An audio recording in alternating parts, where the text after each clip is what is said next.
Bien, como les señalaba en el video anterior, ustedes van a encontrarse con una imagen donde aparece una mujer que está tocando el borde del manto de Jesús. Esta escena que aparece pintada, ¿no?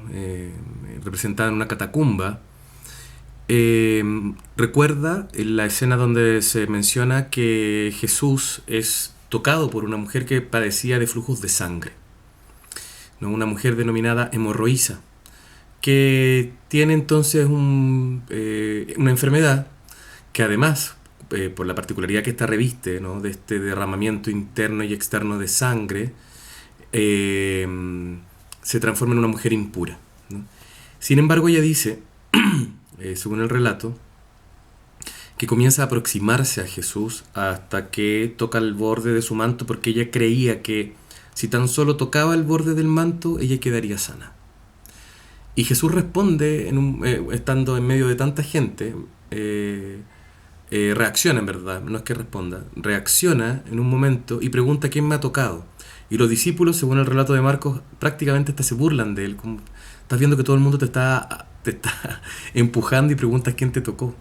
Y él dice que sí, que alguien me tocó porque, según el Evangelio, agrega, sintió que una fuerza salía de él. Entonces, ¿de dónde proviene esa fuerza? Y ahí aparecen los textos, ¿no? Los globitos con los textos. Si quieren los colocan todos para que vamos hablando un poquito de esto.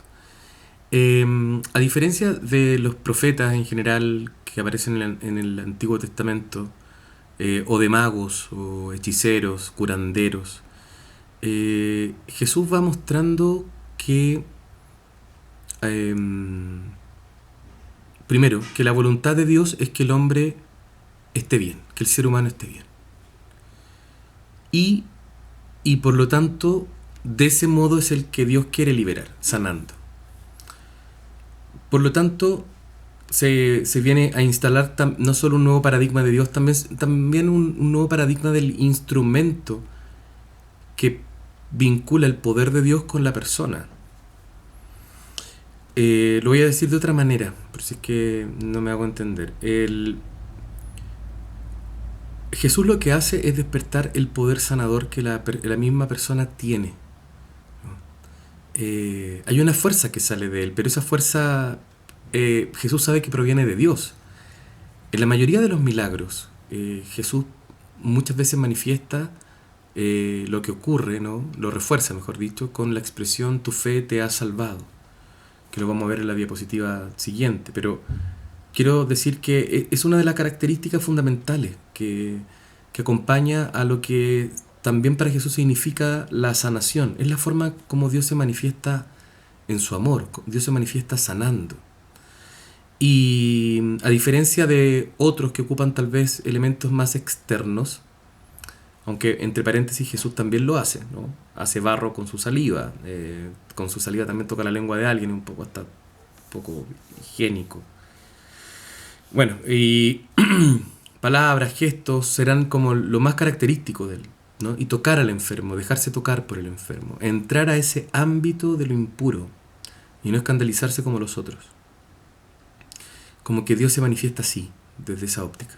Y como les decía, pasando a la siguiente diapositiva donde aparecen los panes y los peces, ¿no?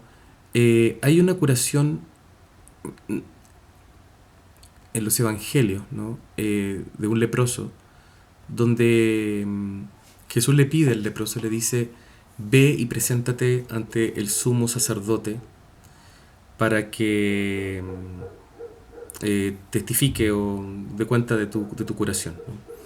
Y uno inmediatamente ahí se da cuenta que el efecto de la curación que Jesús realiza también tiene un alcance en el ámbito religioso del sujeto, porque lo reintegra a la sociedad, ¿no? Es una curación integral, ¿no? El sujeto vuelve a su familia, el sujeto puede volver a la sociedad, puede volver a ir al templo y en el templo se certifican que está limpio y por lo tanto puede volver a integrarse al culto, etcétera, etcétera. Pero también de fondo es un choque con un paradigma y con una creencia que justamente, como les decía en el video anterior, vigila esta impureza, ¿no? La mantiene a raya, ¿no? Eh, y por otro lado, también es un choque con esta idea nueva que aparece en Jesús, ¿no? Es Dios quien quiere tu salvación. Va, pero no me estaba castigando hasta la tercera o cuarta generación. No. Y por lo tanto, cuando Jesús cura, o cuando ocurre la sanación, de alguna forma ocurre o podríamos decir, ¿no?, que pasa, hay una transición entre un paradigma que es la idea de Dios me castiga a Dios quiere que yo me salve. Dios quiere mi salud, Dios quiere mi salvación. Y entonces hay que soltar el paradigma anterior. El salto que hace el enfermo también es un salto hacia aquello que Jesús está proponiendo, ¿no? De alguna manera el enfermo ha vivido también bajo ese paradigma. Ese paradigma también le ha ofrecido cierta explicación a su realidad, le ha ofrecido una seguridad, una creencia, un lugar donde se puede sentir incluso eh, como entiende lo que le está pasando, ¿no? Como que viene a comprender aquello que le ocurre. Y llega un curandero, o llega un sujeto al cual las personas generalmente se acercan, o se acercan a los amigos para presentarle, o algún conocido para presentarle, y Jesús agrega siempre, o casi siempre, esta frase: tu fe te ha salvado. ¿Qué es lo que te salva, no? El creer también que Dios quiere tu salvación, tu salud. Y el tacto de Jesús, la proxemia, la cercanía de Jesús, es de alguna manera lo que viene a superar esta distancia que coloca el sistema religioso entre el enfermo y el puro, entre el bueno y el malo. Jesús demuestra que la gente impura merece la misma participación que la gente pura, ¿no? Que el enfermo no es enfermo porque Dios le esté castigando, sino muchas veces es opresión y acción de Satanás. Y aquí donde viene entonces la siguiente diapositiva a entrar a tocar otro tema, que es uno de los temas bien importantes dentro de los evangelios, porque muchos nos habla, sobre todo Mateo, Marcos y Lucas, son los que hablan de las posesiones o los distintos endemoniados que aparecen ante Jesús. Y los exorcismos en la época de Jesús se practicaban. No solamente Jesús es un exorcista, sino que también hay discípulos de rabinos y de fariseos que practicaban el exorcismo. ¿Y cómo entiende la posesión en tiempos de Jesús la gente? Bueno, muchas veces está asociada a la enfermedad. Tanto en tiempos de Jesús como incluso hasta nuestros días, pero los judíos en general creen que la enfermedad proviene entonces de Satanás. Ya les decía que en el libro de Job, siglo III a.C., ya comienza a instalarse esa creencia, la comprensión entonces que la enfermedad es acción demoníaca. Luego hay una segunda forma de entenderlo, que es precisamente una entidad maligna que sometía a las personas, de alguna manera los invadía, y por eso es que entonces se habla de posesión, porque han perdido la voluntad. Hoy quizá lo entenderíamos de otra manera, hoy quizá hablaríamos de enfermedades, hoy hablaríamos de otro tipo de cosas, pero la gente lo comprendía así. Y finalmente aparece en el horizonte de la investigación del Jesús histórico una idea que me parece que a la larga creo que se ajusta bastante también a la realidad de la Palestina romana del siglo I, que ante un sistema tan opresor, ante una hostilidad que emerge en medio de esta situación que era el Imperio Romano, y además una opresión proveniente del mundo religioso, del sistema religioso impuesto, en fin, todo lo que hemos hablado hasta ahora, hablar de una posesión demoníaca de alguna manera viene a ser como un escudo, porque te margina, te aleja, te pone aparte, hay hasta cierto respeto por la persona. Y es interesante como quizás para algunos pudo haber resultado incluso una estrategia para escapar de toda la angustia que provocaba vivir o sobrevivir en estas circunstancias.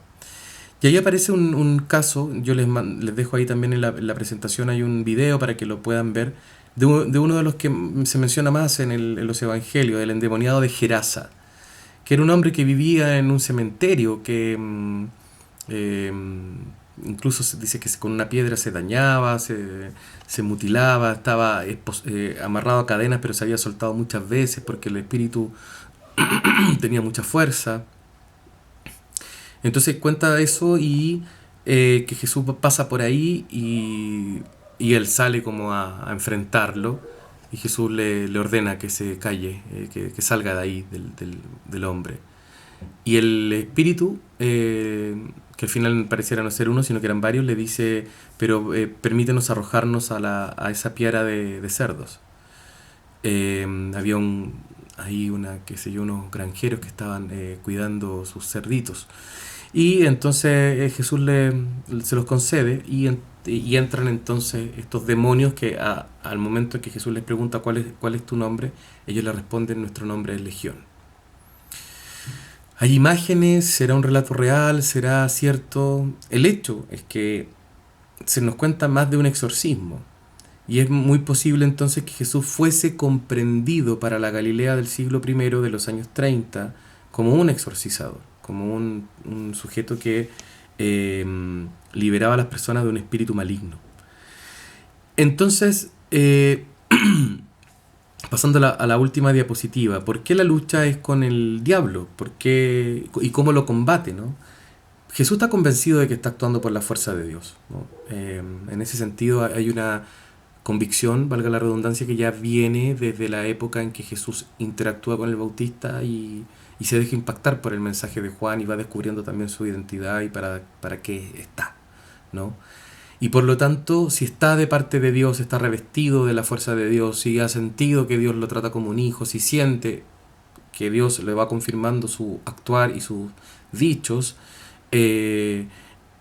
todo eso que pertenece al mundo interior de Jesús se enfrenta con el mundo del poseído, ¿no? Con aquel que se siente no amado por Dios, con aquel que está tal vez hasta huyendo de la realidad, con aquel que está enfermo por alguna situación que le lleva a un desequilibrio mental, por aquel que ha sido marginado y cuya hostilidad es casi considerada un demonio, ¿no? o estar endemoniado. Hacia ese mundo se dirige Jesús, ¿no? Hacia el mundo de personas que de alguna u otra manera representan un estado de desequilibrio. Y a través de su palabra es que ordena. No hay otro elemento más que su palabra dando órdenes, ¿no? Conmina, eso significa conminar, ¿no? Ordenar de manera perentoria. Y a diferencia de muchos de su tiempo, sobre todo de la casta sacerdotal, que el dedo de Dios lo ocupaba para indicar el pecado, ¿no? Jesús lo ocupa para liberar. Hay un texto muy bonito ahí en Marcos 3 que él habla de esto, del dedo de Dios, ¿no? Y él habla de ese poder que emerge del dedo de Dios para hacer milagros, para exorcizar, para liberar. Y por lo tanto amenaza un poco, ¿no? a la autoridad religiosa. Cuidado con creer que yo estoy actuando bajo Satanás, le responderá, porque de algún modo se le vinculó incluso a Jesús con eso, ¿no? Expulsaba demonios por Belcebú. Y esa afirmación, que tiene un carácter acusatorio, aparece entonces como una manera fácil de no solo de difamarlo, sino también de cuestionar desde qué lugar Jesús se transforma en un exorcizador. Era dudar que se basaba a partir de Dios o que actuaba a partir de Dios. Entonces Jesús aparece venciendo el mal e inaugurando así una comprensión de un orden distinto. Dios quiere que los seres humanos o que las personas se sientan acogidas, no condenadas. Y hacia ese mundo se acerca, hacia el mundo incluso que Satanás, desde las creencias de Jesús, ha desfigurado, ha de alguna manera ha hecho que se pierda. Bien, vamos entonces a interiorizarnos ahora y que lo terminaremos en el próximo video para así ya finalizar nuestro curso sobre la muerte de Jesús, ¿no? Cuando hablamos de la muerte de Jesús, uno tiende o generalmente se vincula como de manera inmediata a la Semana Santa, a la crucifixión propiamente tal, y quizás también lo asocia a ciertas máximas o ideas que transitan eh, alrededor de este hecho, como por ejemplo que muere por nuestros pecados, que Jesús es castigado duramente, en fin. Ustedes ahora tienen otro PPT que parte con una calle de Jerusalén, de la Jerusalén antigua.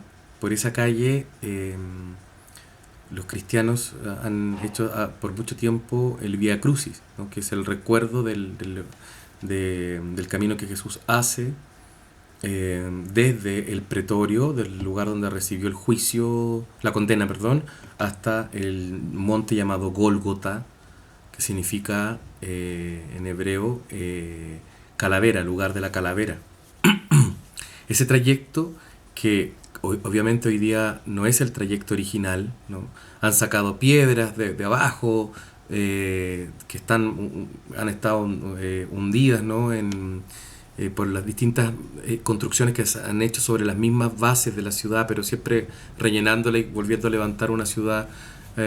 Habrá unas 5 Jerusalenes hacia abajo quizá, ¿no? Pero esta ciudad trata de, entonces, la llamada ciudad antigua, de mantener esa vía, ¿no? El trazo del posible camino que Jesús llevó hasta la cruz. Y entonces cuando hablamos del asesinato de Jesús, y si ustedes colocan digamos el otro letrerito que aparece dentro de la presentación, es necesario ubicarlo en un contexto general para ir entendiendo por qué ocurre y qué es lo que ocurre en torno a su muerte. Si pasamos a la siguiente diapositiva, y ustedes también van a poder ver parte de un pequeño valle, el valle Cedrón, que separa del Monte de los Olivos del Monte Sión, donde está levantada ahí la ciudad de Jerusalén, la ciudad antigua, que está amurallada. Muchos de nosotros hemos escuchado quizás, y si ustedes siguen mostrando avanzando con las flechas, van a ver que aparece hacia el final de esta presentación una maqueta del templo de Jerusalén. De seguro ustedes han escuchado, han visto, han celebrado quizás también el llamado Domingo de Ramos. Todo este periodo, todo este tiempo que concluye con la muerte y resurrección de Jesús, se encabeza por este evento, ¿no? El Domingo de Ramos, la entrada triunfal de Jesús a Jerusalén, o la entrada de Jesús a Jerusalén, que ocurrió este día. Bueno, desde la investigación del Jesús histórico, hay varios elementos y hay varias preguntas que se hacen, ¿no? Que llaman la atención, elementos que llaman la atención y que llevan a hacerse preguntas. Como por ejemplo, ¿de qué modo podemos explicar el cambio de la gente que reconoce a Jesús el Domingo de Ramos como el Mesías, hijo de David, y el viernes pide su condena a muerte? ¿Por qué en una ciudad que carece de olivos, de palmas, sea el tipo de follaje con el que más utilizado por la gente para proclamar y recibir a Jesús? Hay una serie de otros elementos, como el hecho que Jesús le encomienda a 2 de sus discípulos que vayan a una aldea cercana, que cojan un animal, un burrito, que lo traigan, y le preguntan para quiénes está tomando aquel animal, que ellos respondan: el Señor ha ordenado esto. Les dejarán entonces que vayan con el animal, y después ocurre tal cual Él lo dice. Yo no tiendo a imaginar que eso tiene que ver con que Jesús adivinaba, vaticinaba lo que iba a pasar, pero en verdad está todo siendo en clave, es un ambiente de clandestinidad. ¿Qué quiero decir? Todo esto que a nosotros nos lo cuentan los evangelios en 7 días, o que da la sensación de que ocurre en 7 días, pareciera estar sobre la base de un relato que también se basa en 7 días, que es el relato de la creación. Entonces estamos ante algo nuevo. Eso es como lo que teológicamente quisiera decir los evangelios. Esa es una forma de entenderlo, una teoría, una explicación. Pero también podemos entender que no se trata de una semana cronológica. Los evangelios o los evangelistas han dispuesto de los momentos cruciales que explican la muerte de Jesús, los elementos más sustanciosos, los más contundentes y decidores, en lo que cronológicamente podría ser una semana. Ellos nos ubicaron, tomaron como distintas postales, ¿no? Sacaron como sus selfies y colocaron entonces en una disposición estas fotografías para que nosotros nos hiciéramos una idea de lo que ocurrió. Esa explicación me parece bastante sensata, además que explica de alguna manera el cambio del pueblo, ¿no? En un tiempo más bien prolongado. Quizás las tensiones entre Jesús y las autoridades se hicieron cada vez más evidentes y eso generó que varios que comenzaron siendo primero adeptos fueran también después abandonando la causa. Pensemos que el propio Judas y después hasta los mismos 12 arrancan al momento del arresto. Por lo tanto, no es extraño pensar que hubo gente que sin ser discípulo cercano también se alejó del mensaje de Jesús porque provocaba mucha controversia. Y uno de los hechos que marca esta controversia es precisamente la expulsión de los mercaderes del templo, que ya en el siguiente video lo paso a comentar para entonces ya llegar hacia el final de este tema de la muerte de Jesús.